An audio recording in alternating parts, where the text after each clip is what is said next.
मामले में पाकिस्तानी लिंक्स पर जांच कर रही है। दो अलग अलग मामले थे। एक मामले में जो है पुलिस ने शौहर जो आरोपी हैं उन्हें गिरफ्तार किया, वहीं दूसरे मामले में कुल 3 जो स्मगलर्स हैं वो गिरफ्तार हुए। पंजाब से जो पाकिस्तान से बरामद ਕੀਤੇ ਨੇ ਜ਼ਿਲ੍ਹਾ ਸਭਾ ਦੇ ਸਭ ਤੋਂ ਵੱਡੀ ਕਾਮਯਾਬੀ ਆ ਔਰ ਜੇ ਤੁਹਾਨੂੰ ਅਸੀਂ ਇਸ ਪਾਸੇ ਤੋਂ ਤਸਵੀਰਾਂ ਦਿਖਾ ਰਹੀ ਤਾਂ ਤੁਸੀਂ ਦੇਖ ਸਕਦੇ ਹੋ ਇਸ ਪਾਸੇ ਤੋਂ ਵੀ ਪਿਸਟਲ ਔਰ ਮੈਗਜ਼ੀਨ और राउंड भी सबसे पहले जो मीडिया फ्रेंड्स यहाँ आए हुए हैं उनका मैं स्वागत करता हूँ, वेलकम करता हूँ। आप सब लोगों का शुक्रिया अदा करता हूँ कि आप सब लोगों ने शॉर्ट नोट्स पे अपना टाइम निकाला और इस प्रेस ब्रीफिंग को अटेंड करने के लिए, कवर करने के लिए आप आए। तो बेसिकली जो प्रेस कॉन्फ्रेंस है ये जो जम्मू पुलिस के सब डिवीजन आरएसपुरा में खासकर जो मिरान साहब का हमारा पुलिस स्टेशन है, इसकी जो पिछले कुछ दिनों में खास उपलब्धियां हुई है, कुछ खास कामयाबियां मिली है, जो कार्रवाइयां हमने की थी उसके बारे में है। तो जनरली हमारी कोशिश रहती है कि हम टाइमली आपके साथ ब्रीफ डिटेल्स शेयर करें, लेकिन चूंकि कुछ और भी बड़ी कामयाबियां मिली थी तो हमने सोचा कि प्रेस ब्रीफिंग हो जाए जिसमें बहुत सारी चीज़ों पे हम विस्तार से बात करें। सबसे पहले 27 तारीख को हमारी जो पुलिस पार्टी थी मिरान साहब पुलिस स्टेशन की, एसओ मिरान साहब जितेंद्र सिंह साहब की क़यादत में, तो रिंग रोड पे वो हमें इंफॉर्मेशन मिली थी कि कुछ क्रिमिनल ड्रग पेडलर्स की एक्टिविटीज़ है। तो उसी सिलसिले में नाके एस्टैब्लिश हो रहे थे, तो एक नाके पे हमने एक गाड़ी रोकने की कोशिश की, स्विफ्ट कार। तो उसमें बैठे हुए लोगों ने गाड़ी भगाने की कोशिश की। इवन वो तो हमारी पुलिस पार्टी के जो लोग थे उनको हिट करने के लिए तैयार थे, लेकिन स्ट्रेटजिकली उस गाड़ी के जो टायर पे है फायर मारा गया, टायर बर्स्ट हुआ और उन लोगों को हमने टैक्टिकली काबू कर लिया, उनको भागने नहीं दिया गया।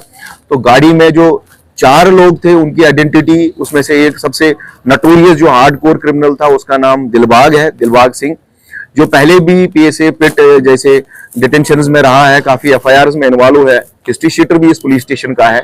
तो वो उसमें से गिरफ्तार किया गया और साथ ही साथ उसके 3 जो साथी थे जिनकी identity as a Sandeep Sharma सनाब मखनलाल इंद्रानगर और सनी शर्मा सनाब मखनलाल इंद्रानगर, ये दोनों भाई है। और साथ ही साथ इनका एक चौथा साथी भी था जिसका नाम नमन कुमार सनाब विजय कुमार, जो नौगरा तहसील बिश्ना का रहने वाला है।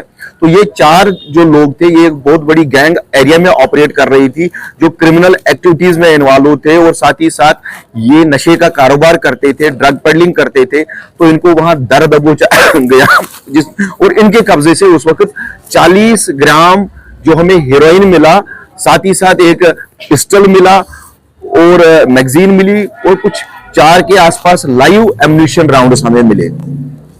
और जो स्विफ्ट कार थी उस वक्त जिसका मैं आपको नंबर बता दूं, PB 46AL0415, उसको भी मौके पे ही सीज किया गया। तो ये बहुत बड़ी कामयाबी थी, ये बहुत बड़ी गैंग थी जो एरिया में ऑपरेट हो रही थी, जो क्रिमिनल एक्टिविटीज के साथ साथ नशे को बढ़ावा दे रही थी। ये मेनली पंजाब से ये ड्रग्स लाते थे और यहाँ पर जो हमारे यूथ है उनको सप्लाई करते थे। तो ये एक बहुत बड़ी कामयाबी है। और मैं आपको ये एक खास चीज बता दूं कि जो दिलबाग था ये पिछले साल ही पिट एनडीपीएस से बाहर आया था, लेकिन फिर से एक एनडीपीएस केस में ये बुक हुआ था मिरान साहब पुलिस स्टेशन में। तो अकॉर्डिंगली हमने जो फर्दर वर्किंग की थी इसमें एक पिट एनडीपीएस की वारंट इसके खिलाफ अभी हमारे पास रेडी है, जो अभी तक एग्जीक्यूट नहीं हुई थी। ये अरेस्ट एवेड कर रहा था उस पिट एनडीपीएस वारंट में। तो अब एक तो ये इनके खिलाफ नया एफआईआर रजिस्टर हो गया, एफआईआर नंबर 34/2026।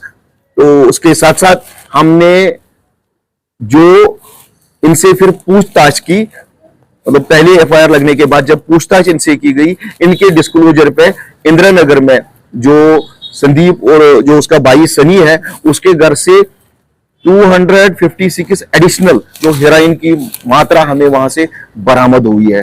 तो इस तरह से टोटल इस केस में अब तक जो एफआईआर नंबर 34/2026 है 296 ग्राम ऑफ हेरोइन चिट्टा बरामद किया गया है।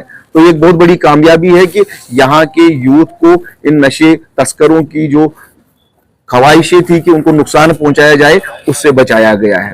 तो अब और भी इसमें हम तहकीकात कर रहे हैं कि बैकवर्ड फॉरवर्ड में और कौन कौन से लोग इन्वॉल्व है और कौन कौन से इनके एसोसिएट्स हैं उनको भी इसमें लपेटा जाएगा।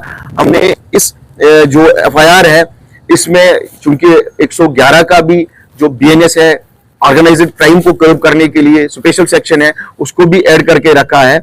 और इसमें जो भी इन लोगों को मुलविस होगा शेल्टर देने में, फैसिलिटेट करने में इनकी एक्टिविटीज, उनको भी इस एफआईआर में लपेटा जाएगा। और साथ ही साथ हम इसमें फाइनेंशियल इन्वेस्टिगेशन भी कर रहे हैं कि क्या फाइनेंशियल, कहां से पैसा आता था, कहां पैसा जाता था, कौन से लोग इनको प्रमोट करते थे, उनके खिलाफ भी कार्रवाइयां की जाएगी। तो ये जो लोग थे, ये दिलबाग, ये पहले भी इन एनडीपीएस और बाकी क्रिमिनल एफआईआर में इन्वॉल्व है। कम से कम 13 के आसपास एफआईआर इसके खिलाफ पहले ही रजिस्टर है। जो 2 भाई संदीप और सनी है, उनके खिलाफ भी पुराने एनडीपीएस के केसेस रजिस्टर हुए हैं, जिससे वो बेल आउट हुए हैं। और उनके खिलाफ भी जो आगे मुनासिब कार्रवाइयां होंगी, चाहे प्रिवेंटिव डिटेंशन बाकी, वो भी की जाएंगी। और हम कोशिश करेंगे कि इसको पूरे अच्छे से इन्वेस्टिगेट करके जो जो भी इसमें इन्वॉल्व होगा उनको बख्शा नहीं जाएगा।